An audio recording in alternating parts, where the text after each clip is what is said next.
தமிழர் அல்லாத தெலுங்கர்கள்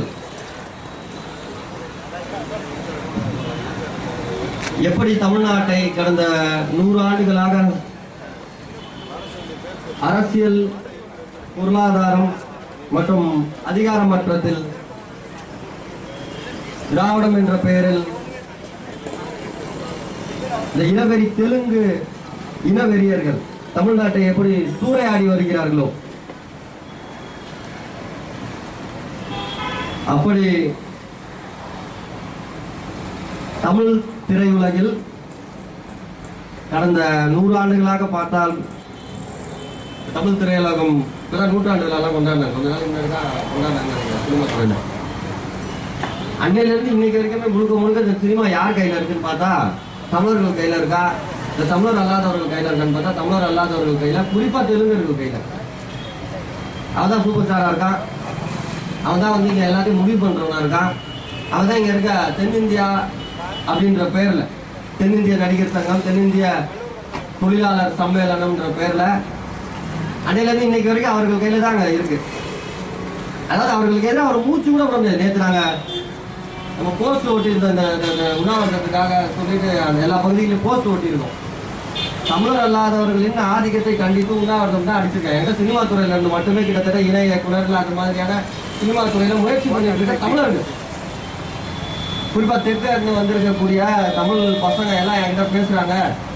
அதாவது நம்மலாம் வந்து இங்க தமிழ்நாட்டில் தான் வாழ்றோமான்றதே எங்களுக்குலாம் சந்தேகமா இருக்கு. என்னன்னா தமிழ்நாட்டில் தமிழ் சினிமால நாம் ஒரு படத்துல நடிக்கிறதுக்கோ இல்ல படத்தை இயக்குறதுக்கோ முயற்சி பண்ணா அந்த முயற்சி பண்றதுக்கான ஒரு தகுதியே நீ தமிழனா இருக்கக்கூடாது, தெலுங்கனா இருக்கணும்னு இருக்கு. தமிழ்நாட்டில் தெலுங்குநாடு தான் அவனுக்கு தகுதியே இல்லை, அவனுக்கு அறிவே இல்லைன்னா கூட அவன் இங்கே வரான், நடிக்கிறான், 2 படத்தில் நடிக்கிறான், 3வது படத்தில் அவன் முதலமைச்சர் கனவுக்கு வந்துடுறான், கட்சியை ஆரம்பிச்சிடறான். கட்சி ஆரம்பிச்சுட்டு நமக்கே அறிவுரை சொல்றான். அவன் படத்துல தன்னை தமிழர்ன்றான், மீசை முறுக்கிறான், பாண்டியர்ன்றான். நாம வந்து இங்க வந்து நாமலாம் வந்து கிட்டத்தட்ட வந்து அவன் சொல்ற அவன் காமிச்சு அவன் ரெக்கார்ட் எடுத்து ஆடுறான், எடுத்தவொடனே சாராய கடையை காட்டுறான். ஏன்னா தெலுங்கு அந்த சட்டையே ரோஸ் கலர் சட்டையை போட்டு வந்து ஆடுறான். அதான் நம்மளாம் பார்க்க வேண்டியதா இருக்கு. நமக்குன்னு ஒரு கலாச்சாரம், நம்ம மண்ணை பத்தி ஒரு படம் வந்து எனக்குலாம் 1980 பாரதி ராஜா அவருக்கு காலகட்டத்துக்கு அப்புறம் அந்த மாதிரி ஒரு படம் வந்துதான் எனக்கு தெரியவே. முழுக்க முழுக்க முழுக்க அவர்களுக்கு எதிராக இல்லை. நாம் முயற்சி பண்ணினால் கூட ஒரு சாதாரண ஒரு படத்தை இயக்குறதுக்கு முயற்சி பண்ணினால் கூட நான் தெலுங்குரா இருந்தால் தான் இங்கே வந்து அந்த முயற்சி அந்த வாய்ப்பே எனக்கு கிடைக்க, இல்லைன்னா கிடைக்காதுன்னு சொல்லி என்கிட்ட நேற்று மட்டும் ஒரு 30-40 பேர் வந்து இளைஞர்கள் தமிழ் சினிமா துறையில் இருக்கக்கூடியவர்கள் பேசிட்டாங்க. என்ன சொல்றாங்கன்னா ஒரு படத்தை இப்போ அதுவும் இந்த ஒரு 10 வருஷத்துல பாத்தீங்கன்னா இப்போ சமீபமா நடக்கிற விஷயங்கள்லாம் பார்த்தா அந்த 80 காலகட்டத்தில் பாரதி ராஜா அவர்கள், இளையராஜா அவர்கள் இவர்களெல்லாம் வந்து ஒரு தமிழர்களுக்கான ஒரு ட்ரெண்ட் அவர்கள் உருவாக்குற மாதிரி இருந்தால் ஒரு நிலைமை உருவாகும்.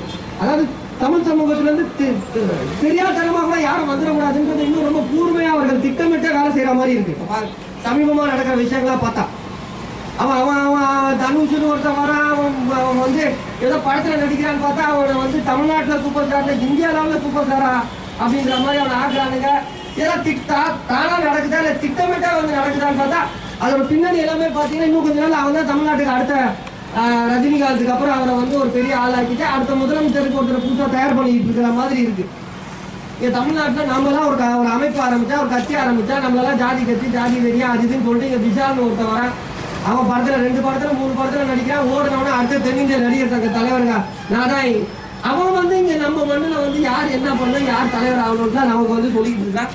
அவன் அடிச்சு இப்போ தென்னிந்திய நடிகர் சங்கத்துக்கு அவர் தலைவர் ஆவார். அப்புறம் ஒரு 2 வருஷம் கழிச்சு ஒரு கட்சி ஆரம்பிப்பார். இப்போ பேப்பரில் அன்னைக்கு அறிக்கை விட்டுருக்காரு, நான் கட்சியில ஆரம்பிக்க மாட்டேன் அப்படின்னு சொல்லிட்டு. யார் நாட்டில் யாரா வந்து யாருக்கு கட்சியா இருக்கு, யார் நீங்க தான் முதல்ல. ஆனால் படத்துல நடிக்க விடுறதே பெரிய விஷயம். படத்துல நடிக்கிறது இல்லாம எங்க நாட்டில் வந்து எங்களுக்கு வந்து இவர் கட்சியா இருக்கா சொல்றாரு. அதை படிச்சாவே பாத்தீங்கன்னாவே நம்மளாம் எதுக்கு அந்த நாட்டில் வாழ்றன்ற மாதிரி இருக்கு. நான் கட்சியில ஆரம்பிக்க மாட்டேன், அரசியலுக்குலாம் நான் வரமாட்டேன் அப்படின்னு சொல்றேன்.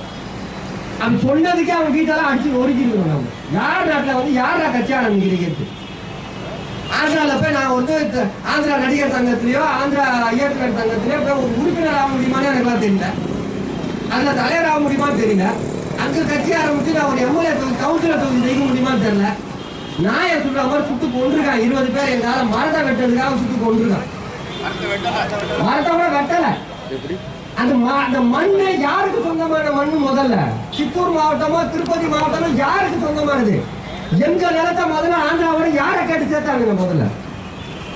அப்ப சித்தூர் மாவட்டத்தில் என் மண்ணை முதல்ல திருடிக்கிட்டு என் மண்ணில் இருக்க மரத்தை வந்து இவன் தமிழ்நாட்டில் இருக்க இங்க இருக்கிற எல்லாத்தையும் கள்ளக்கடத்துல அதிகம் பண்ணி ஊரெல்லாம் கொள்ள தின்னுட்டு இருக்காங்க. இவன் வந்து என் மண்ணை திருடி வச்சுக்கிட்டு என் மண்ணில் இருக்க மரத்தை எங்காலும் சாப்பாட்டுக்கு வழி இல்லாம போய் வெட்டலான்ற குற்றச்சாட்டு அடிப்படையில் பஸ்ல போனவங்க கொண்டு போய் சுட்டு கொண்டு இருக்கா. இங்க ஒருத்த வர ரெட்டின்றா, வரவன் போறவன் நாயுடுன்றா, நாயக்கருன்றா. அவன் வந்து இங்க வந்து எங்க இந்த நாட்டை வந்து ஆளுவன்றான் வாழுவன்றான். கேள்வி கேட்கறதுக்கே ஆள் இல்லாம வச்சுக்க. கேள்வி கேட்க திராவிடன்ற பேர்ல நம்மள மூல செலவு பண்ணி முட்டாளாக்கி இவனை விஷால் ரெட்டி கேள்வி கேட்டா கருணாநிதி வா. விஷால் ரெட்டியோ இல்ல இந்த தனுஷ்ன்றவனோ நீ யாரா முதல்ல இந்த அரசியல் விஷயமா நீங்க எல்லாம் பேசாத. கருத்துறீங்க படத்துல நடிக்கிறதோட இருந்துக்கோங்க. தேவையில்லாத விஷயத்துல தலையிடாதீங்கன்னு சொல்லி பேசுறான்.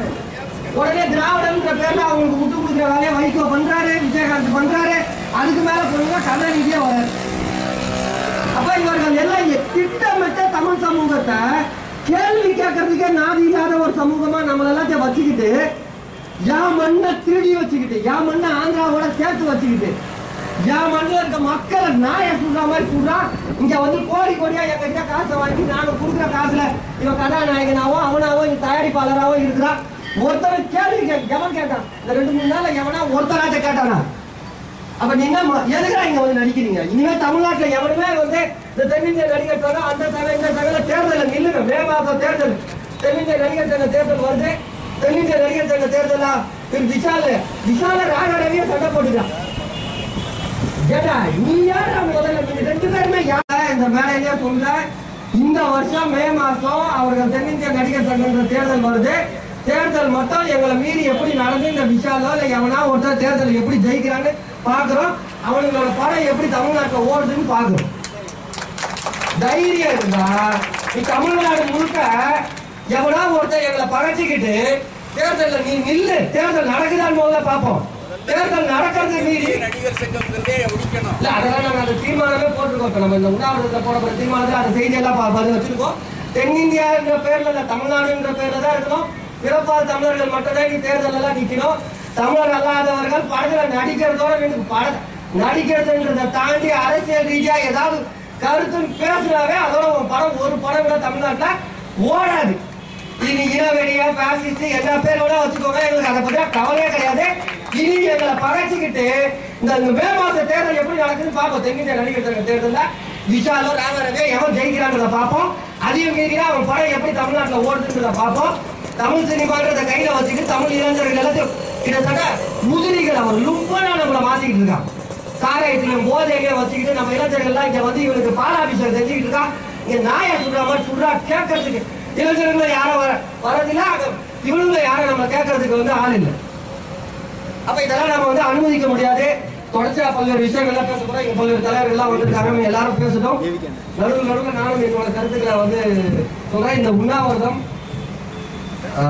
தொடங்குகிறது. அடுத்து ஐயா